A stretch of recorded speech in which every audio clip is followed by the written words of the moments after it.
ഈ തെരഞ്ഞെടുപ്പിലെ നിയമസഭാ തെരഞ്ഞെടുപ്പിലെ ഏറ്റവും പ്രധാനപ്പെട്ട പാഠം എന്താണ്? വലതുപക്ഷം കൂടുതൽ ശക്തിപ്പെട്ടിരിക്കുന്നു എന്നതാണ്.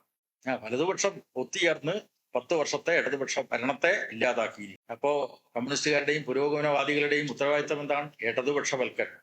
വലതുപക്ഷവൽക്കരിക്കപ്പെട്ടുകൊണ്ടിരിക്കുന്ന ഈ കേരളത്തെ ആ ഇടതുപക്ഷത്തിന്റെ പക്ഷത്തേക്ക് സാധാരണക്കാരെ കൊണ്ടുവരാനുള്ള ദൗത്യം നമ്മൾ ഏറ്റെടുക്കും. തീർച്ചയായിട്ടും ആ ദൗത്യം ഏറ്റെടുക്കുന്നതിന് വർഗീയതക്കെതിരായിട്ടുള്ള പോരാട്ടം വളരെ പ്രധാനമാണ്. ഈ പുസ്തക രചനക്ക് സഹായകരമായ നിലയിൽ പ്രവർത്തിച്ച ഡോക്ടർ വിനിൽ പോൾ പ്രവർത്തിക്കുക മാത്രമല്ല, ഞാനൊരു സാധാരണ രാഷ്ട്രീയ പ്രവർത്തകനാണ്, ഒരു കമ്മ്യൂണിസ്റ്റുകാരനാണ്. അപ്പൊ ആ നിലക്ക് വർത്തമാനകാലം നമ്മോട് ആവശ്യപ്പെടുന്ന കടമ നിർവഹിക്കുക എന്നതിന്റെ അടിസ്ഥാനത്തിൽ പഠന പ്രവർത്തനങ്ങൾ നടത്തുമ്പോൾ പല പ്രധാനപ്പെട്ട പണ്ഡിതന്മാരുമായിട്ട് ചർച്ച ചെയ്യാൻ ഇടയായിട്ടുണ്ട്. ഈ പുസ്തകത്തിന്റെ ആമുഖത്തിൽ ഞാൻ ചോദിക്കും. അതിലൊരാളാണ് ഡോക്ടർ വിനിൽ പോൾ. അദ്ദേഹം കേരളത്തിലെ ജാതി അടിമകളെ പറ്റി പുസ്തകം എഴുതിയിട്ടുള്ള ആളാണ്. നിങ്ങൾക്കറിയാം, കണ്ണൂർ ജില്ലയിലെ അഞ്ചരക്കണ്ടി കറുപ്പത്തോട്ടം അല്ലെ പ്രശസ്തമാണ്. ആ അഞ്ചരക്കണ്ടിയിൽ കൊണ്ടുവന്ന അടിമകളെ കുറിച്ച് ഞാൻ മനസ്സിലാക്കിയ അദ്ദേഹത്തിന്റെ പുസ്തകത്തിലാണ്. അടിമ ജീവിതം ഉണ്ടായിരുന്നു. അപ്പൊ മഹത്തായ സുവർണകാലം എന്നൊക്കെയാണല്ലോ ഹിന്ദുത്വവാദികൾ ഭാരതീയ സംസ്കാരത്തെ പരിചയപ്പെടുത്തുന്നത്. അങ്ങനെയാണല്ലോ ഇപ്പൊ പറയുന്നത്, മഹത്തായ സുവർണകാലം. അതുപോലെ തന്നെ വലിയ നിലക്ക് നമ്മുടെ സമൂഹത്തെ മുന്നോട്ട് നയിച്ച മഹത്തായ ഭൂതകാലം എന്നൊക്കെ പറഞ്ഞിട്ടാണ് അവതരിപ്പിക്കുന്നത്. അപ്പൊ ആ മഹത്തായ ഭൂതകാലത്തിൽ തീർച്ചയായിട്ടും മഹത്തരമായ പല കാര്യങ്ങളുമുണ്ട്. അതേസമയം തെറ്റായിട്ടുള്ള പ്രവണതകൾ ഉണ്ടായിട്ടുണ്ട്, നിഷേധ പ്രവണതകൾ ഉണ്ടായിട്ടുണ്ട്. അപ്പോ ഹിന്ദു മതം എന്ന് പറഞ്ഞിട്ടൊരു മതം യഥാർത്ഥത്തിൽ ഉണ്ടായിരുന്നില്ല, ഉണ്ടാക്കപ്പെട്ടതാണ്. ഇവിടെ യഥാർത്ഥത്തിൽ ഉണ്ടായിട്ടുള്ളത് ജാതീയതയാണ്. അതിന്റെ ചരിത്രമൊക്കെ ഇതിനകത്ത് പ്രതിപാദിച്ചിട്ടുണ്ട്. അവയെക്കുറിച്ചൊന്നും വിശദമായി ഞാൻ കടന്നു പോകുന്നില്ല. ഈ പുസ്തകത്തിൽ മാത്രമല്ല, ജാതീയതയെക്കുറിച്ച് ഒട്ടേറെ ഗ്രന്ഥങ്ങൾ വന്നിട്ടുണ്ട്. പക്ഷെ ഇപ്പോ രാഷ്ട്രീയ ഉദ്ദേശത്തോടു കൂടിയാണ് ഹിന്ദുത്വം മതത്തെ ദുരുപയോഗം ചെയ്യുന്നത്. മതവിശ്വാസികളെ വർഗീയവാദത്തിലേക്കും മതരാഷ്ട്രവാദത്തിലേക്കും തെറ്റായി നയിക്കുന്നത് കൃത്യമായ ഒരു ആസൂത്രണത്തോടും. പക്ഷെ നമ്മുടെ കേരളം അതിനെ പ്രതിരോധിച്ചു നിന്നിട്ടുള്ള ഒരു സംസ്ഥാനം കൂടിയാണ്. നിങ്ങൾക്കറിയാം, ഇന്ത്യയിൽ പലയിടത്തും ഹിന്ദുത്വം രാഷ്ട്രീയ അധികാരം നിലനിർത്തിയതും നേടിയതുമൊക്കെ കൃത്യമായ സോഷ്യൽ എഞ്ചിനീയറിംഗിലൂടെയാണ്. കേരളത്തിലും ആ പദ്ധതി വർഷങ്ങളായി അവർ പ്രാവർത്തികമാക്കിക്കൊണ്ടിരിക്കുകയാണ്. ഇപ്പൊ നിയമസഭയിൽ 3 സീറ്റ് പുതുതായിട്ട് BJP കിട്ടിയല്ലോ. ഇടപെടലിന്റെ ഫലമാണ്. അതിനെ വേണ്ടത്ര നമ്മുടെ ഇതുപോലെയുള്ള പ്രസ്ഥാനങ്ങൾക്ക് പ്രതിരോധിക്കാനായോ എന്ന ചോദ്യം ഉയർത്തേണ്ട സന്ദർഭമാണ്. തീർച്ചയായിട്ടും അതിന് സഹായകരമായിട്ടൊരു പുസ്തകമാണിത്. നേരത്തെ പ്രകാശന കർമ്മം നിർവഹിച്ചുകൊണ്ട് പിണറായി നടത്തിയ പ്രസംഗത്തിൽ ഹിന്ദുത്വം മാത്രമല്ല ഇസ്ലാമിന്റെ പേരിലും ഇപ്പോ ജനങ്ങളെ വഴിതെറ്റിക്കാൻ ശ്രമിക്കുന്നുണ്ട്. 2024 മാതൃഭൂമി ബുക്സ് പ്രസിദ്ധീകരിച്ച എൻ്റെ പുസ്തകം നിങ്ങളിൽ പലരും വായിച്ചിരിക്കും. കേരളം, മുസ്ലിം രാഷ്ട്രീയം, രാഷ്ട്രീയ ഇസ്ലാം. അതിനകത്ത് ഇസ്ലാമിക വിശ്വാസികളെ എങ്ങനെയാണ് വഴിതെറ്റിക്കുന്നത് എന്ന് കൃത്യമായി പ്രതിപാദിച്ചിട്ടുണ്ട്. അതേപോലെ അത് വലിയ നിലക്ക് ചർച്ചയായി അല്ലേ. അതിന്റെ പുസ്തക പ്രകാശന ചടങ്ങ് കോഴിക്കോട് സഖാവ് പിണറായി തന്നെ നിർവഹിക്കുന്ന അവസരത്തിൽ തൊട്ടപ്പുറത്ത് പുസ്തകത്തിന്റെ കവർ കത്തിച്ചു. അപ്പൊ അതോടുകൂടി പുസ്തകത്തിന് വലിയ പ്രചാരം കിട്ടി, നല്ല നിലക്ക് സർക്കുലേഷൻ ഉണ്ടായി. എനിക്ക് തോന്നുന്നു 5 പതിപ്പ് അത് പുറത്തിറങ്ങി. ഈ പുസ്തകത്തിന് വേണ്ടിയുള്ള ശ്രമങ്ങൾ 1 വർഷമായി നടത്തിക്കൊണ്ടിരിക്കുകയാണ്. അപ്പോ ഖാദി ബോർഡിന്റെ വൈസ് ചെയർമാൻ ഉത്തരവാദിത്വം നിർവഹിക്കുന്നതിന്റെ ഭാഗമായിട്ടുള്ള സൗകര്യവും കിട്ടിയല്ലോ. അപ്പൊ അതിന്റെ ഭാഗമായി കേരളത്തിലെ പലയിടങ്ങളിലും സന്ദർശിക്കാൻ കഴിഞ്ഞു, പലരുമായും ചർച്ച ചെയ്യാൻ വേണ്ടി കഴിഞ്ഞു. അതിന്റെ അടിസ്ഥാനത്തിലാണ് ഈ പുസ്തകം രചിച്ചിട്ടുള്ളത്. അപ്പൊ ഈ പുസ്തക രചനക്ക് വേണ്ടി പല ഭാഗത്തും പോയിട്ടുള്ള അനുഭവം വിനിൽ പോൾ ഇവിടെ പറയുകയുണ്ടായി. യഥാർത്ഥത്തിൽ കേരളത്തിൽ RSSന്റെ ശാഖാപ്രവർത്തനം ആരംഭിക്കുന്നത് 1942-ലാണ്. ഇന്ന് ചെറിയ ശാഖയാണ് കോഴിക്കോട്. ഇപ്പോ ഇന്ത്യയിൽ തന്നെ ഏറ്റവും കൂടുതൽ ശാഖാപ്രവർത്തനം നടത്തുന്ന ഒരു സംസ്ഥാനമാണ് കേരളം. പക്ഷേ അവർക്ക് വേണ്ടത്ര രാഷ്ട്രീയ മേഖലയിൽ മറ്റ് സംസ്ഥാനങ്ങളെ പോലെ മുന്നേറ്റം ഉണ്ടാക്കാൻ കഴിഞ്ഞില്ല. എന്തുകൊണ്ട്?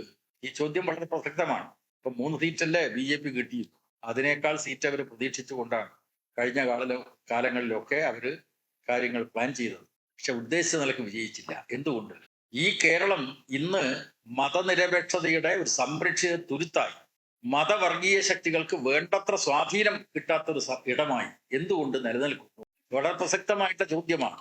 ആ ചോദ്യത്തിന് ഒറ്റ ഉത്തരേ ഉള്ളൂ. അത് കമ്മ്യൂണിസ്റ്റുകാർ നടത്തിയ പോരാട്ടമാണ്, CPIM. ഇപ്പൊ ഈ പുസ്തക പ്രകാശന ചടങ്ങിനെ പറ്റി ഞങ്ങൾ ആലോചിച്ചപ്പോ തീർച്ചയായിട്ടും നമുക്ക് രക്തസാക്ഷി കുടുംബങ്ങളെ ക്ഷണിക്കണം. RSS സമൂഹത്തിൽ നുഴഞ്ഞു കയറാൻ വേണ്ടി നടത്തിയിട്ടുള്ള കായികമായിട്ടുള്ള ആക്രമണങ്ങളെ ജനങ്ങളെ അണിനിരത്തി ചേർത്തതിന്റെ പേരിൽ ഈ ജില്ലയിലാണ് ഏറ്റവും കൂടുതൽ രക്തസാക്ഷി. അതിനെ കണ്ണൂരിലെ നേതാക്കന്മാരുടെ എന്തോ ഒരു സ്വഭാവത്തിന്റെ ഭാഗമായി ചിത്രീകരിച്ചു വലതുപക്ഷ മാധ്യമങ്ങൾ മാത്രമല്ല, ചിലർക്കും തെറ്റിദ്ധാരണയുണ്ടായി. ഇതൊക്കെ ഏതോ നേതാക്കന്മാരുടെ മനസ്സിൽ ഉദിച്ച ബുദ്ധിയാണ്. ഈ സംഘർഷം അല്ല. കേരളത്തിൽ 14 ജില്ലകളുള്ളതിൽ 13 ജില്ലകളിലും വയനാട് ഒഴികെ എല്ലാ ജില്ലകളിലും CPM-ന്റെ സഖാക്കളാണ് RSS-നെതിരായിട്ടുള്ള ശക്തമായിട്ടുള്ള പ്രതിഷേധ പ്രസ്ഥാനത്തിന്റെ ഭാഗമായി ജീവാർപ്പണം ചെയ്യേണ്ടി വന്നു. 13 ജില്ലകൾ. നേരത്തെ ചിന്ത പ്രസിദ്ധീകരിച്ച സംഘർഷങ്ങളുടെ രാഷ്ട്രീയം എന്ന പുസ്തകത്തിൽ, ആ പുസ്തകം പ്രസിദ്ധീകരിക്കുന്നവരെ 2004 എനിക്ക് ഓർമ്മ. അപ്പൊ അതിലെ ഓരോ ജില്ലയിലെയും രക്തസാക്ഷികളെ സംബന്ധിച്ചതിൽ പറഞ്ഞു. ഇതിനെ എങ്ങനെയാണ് വലതുപക്ഷ മാധ്യമങ്ങൾ ചിത്രീകരിച്ചത്? CPM RSS സംഘർഷം എങ്ങനെയാണ്? ഈ തെരഞ്ഞെടുപ്പിലെ പ്രധാനപ്പെട്ട ചർച്ചാ വിഷയം എന്തായിരുന്നു? CPM RSS deal. ഇതാണ് മോദിയും പിണറായിയും തമ്മിൽ ഡീൽ, BJP-യും CPM തമ്മിൽ ഡീൽ എന്നാണ്. ഈ പുസ്തകത്തില് ആ ഡീലിന്റെ കഥയുണ്ടല്ലോ, ആ കഥ നമ്മളൊന്ന് പരിശോധിക്കേണ്ടതാണ് എന്ന് പറഞ്ഞിട്ട് ഞാൻ അതിന്റെ മറ്റു വിശദാംശങ്ങളിലേക്കൊന്നും സമയമില്ലാത്തത് കൊണ്ട് കടന്നു പോകുന്നില്ല. 1960 നിങ്ങൾ നോക്കണം, ഈ തെരഞ്ഞെടുപ്പില് ഇടതുപക്ഷത്തിന് കനത്ത തോൽവിയുണ്ടായി. ഇടതുപക്ഷത്തെ സ്നേഹിക്കുന്ന പലരും വലിയ നിലക്കുന്ന നിരാശയിലാണ്. അപ്പൊ ആ നിരാശക്കടിയായിട്ടുള്ള ഒരു വലതുപക്ഷത്തിന്റെ ഇടപെടൽ, അവരുടെ പ്രചരണം എന്തായിരുന്നു? CPM-ഉം RSS-ഉം തമ്മിൽ ഡീൽ. കണ്ണൂരിലെ സംഘർഷം അവസാനിപ്പിക്കാൻ വേണ്ടി ചില നേതാക്കന്മാർ കൂടാരവിനാണ് എന്നൊക്കെയാണ്. ഇവിടെ നമ്മൾ മനസ്സിലാക്കേണ്ടത് 1957 തെരഞ്ഞെടുപ്പ് ചരിത്രത്തിലേക്ക് നമ്മൾ പോകുമ്പോൾ 1957 തെരഞ്ഞെടുപ്പ് കമ്മ്യൂണിസ്റ്റുകാർ അധികാരത്തിൽ വന്നു. 114 സീറ്റുള്ള നിയമസഭയിൽ 60 സീറ്റുകൾ നേടി ഒന്നായിരുന്ന കമ്മ്യൂണിസ്റ്റ് പാർട്ടി കേരളത്തിൽ അധികാരത്തിൽ. പക്ഷേ വോട്ട് 35% മാത്രമായിരുന്നു. വലതുപക്ഷം ഭിന്നിച്ചു മത്സരിച്ചു. ആ ഗവൺമെന്റിനെ പുറത്താക്കാൻ വേണ്ടി തെരുവിലിറങ്ങി പോരാട്ടം നടത്തി ആര്? പിന്തിരിപ്പൻ ശക്തികൾ. അതിന്റെ അടിസ്ഥാനത്തിൽ EMS ഗവൺമെന്റിനെ പിരിച്ചുവിട്ടു. 60 തെരഞ്ഞെടുപ്പാണ്. 1960 നിയമസഭാ തെരഞ്ഞെടുപ്പിൽ കേരളത്തിലെ ഒന്നായിരുന്ന കമ്മ്യൂണിസ്റ്റ് പാർട്ടിക്ക് വോട്ട് കൂടി, പക്ഷെ സീറ്റ് കുറഞ്ഞു. അപ്പുറത്ത് എന്താ സംഭവിച്ചത്? 57 ഭിന്നിച്ചു മത്സരിച്ച കേരളത്തിലെ വലതുപക്ഷം മുക്കൂട്ട് മുന്നണിയാക്കി കമ്മ്യൂണിസ്റ്റ് പാർട്ടിയെ തോൽപ്പിക്കാൻ വേണ്ടി പരിശ്രമിച്ചു. ഈ പുസ്തകത്തില് കൗതുകരമായിട്ടുള്ള ഒരു കാര്യമുണ്ട്. പുസ്തകത്തിൽ എൻ്റെ മുസ്ലിം രാഷ്ട്രീയം ഇസ്ലാം എന്നുള്ള പുസ്തകത്തിൽ കൃത്യമായി പറയുന്നുണ്ട്, 60 തെരഞ്ഞെടുപ്പ് സമയത്ത് EMS മത്സരിച്ചത് പട്ടാമ്പി മണ്ഡലത്തിലാണ്.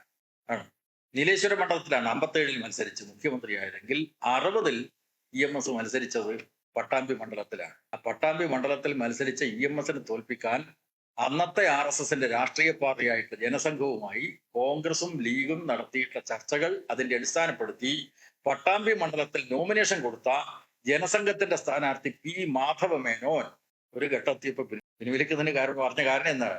കമ്മ്യൂണിസ്റ്റ് നേതാവായിട്ടുള്ള EMS-നെ തോൽക്കും. അപ്പൊ അന്നേ ഡീലുണ്ട്. എന്നിട്ട് ആ ഡീല് മറച്ചു വെക്കുക. 91 ഡീല് മറച്ചു വെക്കുക. കോലീബി സഖ്യം മറച്ചു വെക്കുക. CPM-ന്റെ 215 സഖാക്കൾ ജീവാർപ്പണം ചെയ്തുകൊണ്ട് RSS പോലെയുള്ള ശക്തികൾക്ക് കേരളത്തെ കീഴ്പ്പെടുത്താൻ നടത്തിയിട്ടുള്ള പരിശ്രമത്തെ ചെറുത്തുകൊണ്ട് നാം കമ്മ്യൂണിസ്റ്റുകാർ നടത്തിയിട്ടുള്ള പോരാട്ടത്തെ അത് താഴോട്ട് അത് ചർച്ച ചെയ്യപ്പെടാതിരിക്കുക. എന്നിട്ടോ ഡീൽ സംബന്ധിച്ചുള്ള പ്രചരണത്തിന് മേൽക്കൈ കിട്ടുക. അതിന് വലതുപക്ഷം മാധ്യമങ്ങൾ ഒക്കെ നടത്തിയിട്ടുള്ള ശ്രമം നമ്മൾ ചിന്തിക്കേണ്ടതാണ്. ഞാൻ കൂടുതൽ കാര്യങ്ങളിലേക്ക് കടക്കുന്നില്ല. ഈ പുസ്തകത്തിലെ അധ്യായങ്ങളിലെ പ്രധാനപ്പെട്ട ഉള്ളടക്കം സംബന്ധിച്ച് തന്നെ പ്രകാശനം നിർവഹിച്ചുകൊണ്ട് സഖാവ് പിണറായി ഇവിടെ പ്രതിപാദിക്കുകയുണ്ടായി. അതുകൊണ്ട് പുസ്തക പരിചയം നടത്താൻ ചുമതലപ്പെടുത്തിയിട്ടുള്ള KT കുഞ്ഞിക്കണ്ണന് അധികം സമയം ചെലവഴിക്കേണ്ടി വന്നില്ല. അതൊക്കെ സഖാവ് പറഞ്ഞിട്ടുണ്ട്. തീർച്ചയായിട്ടും ഈ പുസ്തകം ചർച്ച ചെയ്യണം. അതാണ് ഇവിടെ സൂചിപ്പിച്ചത്. അപ്പൊ ചർച്ചകൾ നമ്മൾ നാട്ടിൻപുറത്ത് സംഘടിപ്പിക്കണം. ഈ നിയമസഭാ തെരഞ്ഞെടുപ്പിലെ ഏറ്റവും പ്രധാനപ്പെട്ട പാഠം എന്താണ്? വലതുപക്ഷം കൂടുതൽ ശക്തിപ്പെട്ടിരിക്കുന്നു എന്നതാണ്.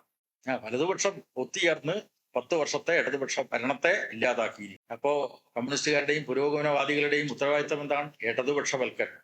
വലതുപക്ഷവൽക്കരിക്കപ്പെട്ടുകൊണ്ടിരിക്കുന്ന ഈ കേരളത്തെ ആ ഇടതുപക്ഷത്തിന്റെ പക്ഷത്തേക്ക് സാധാരണക്കാരെ കൊണ്ടുവരാനുള്ള ദൗത്യം നമ്മൾ ഏറ്റെടുക്കും. തീർച്ചയായിട്ടും ആ ദൗത്യം ഏറ്റെടുക്കുന്നതിന് വർഗീയതക്കെതിരായിട്ടുള്ള പോരാട്ടം വളരെ പ്രധാനമാണ്.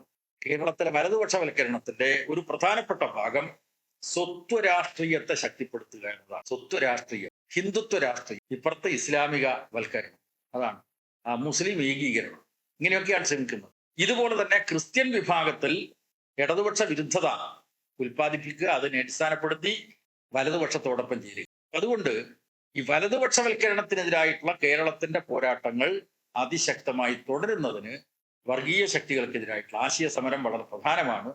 അതിന് ചെറിയൊരു സഹായം ഈ പുസ്തകം വഴി ഉണ്ടാകും എന്നാണ് ഞാൻ വിശ്വസിക്കുന്നത്. അതിനുവേണ്ടി നമ്മുടെ വായനാ സമൂഹം തയ്യാറാവണം.